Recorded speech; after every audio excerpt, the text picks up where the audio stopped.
Received an accepted with errors notice from the IRS? Don't panic. Whether you're an easy 1095 user or just need a reliable way to fix your ACA filing, this guide will show you how to resolve those errors quickly and remain compliant.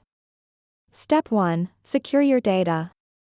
Before making changes, always back up your Easy 1095 software data and your original XML files if you filed using your own TCC.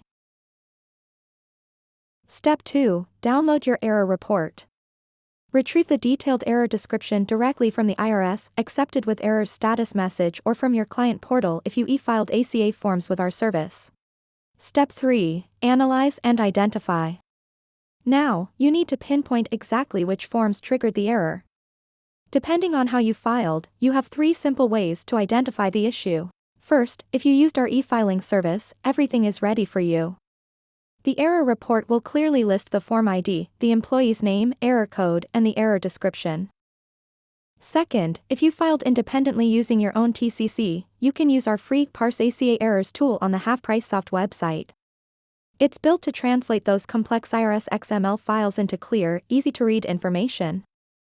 Finally, if you prefer to parse error manually, you can follow our step-by-step guide. Once you know which forms have errors, check the Common IRS Error Codes list in our video description to find your fix. Step 4. File correction. Here is the golden rule: never manually edit XML files. Instead, correct the forms within Easy 1095 interface and generate new, valid XML files for correction. If you use different software originally, Easy 1095 can import data from the XML files. Check the links in our description for walkthroughs on correcting your 1095 and 1094 forms. Need help?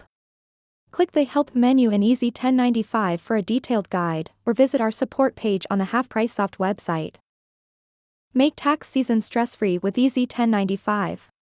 Download the free demo today and see how easy it is to prepare, print, and e-file your ACA forms directly to the IRS.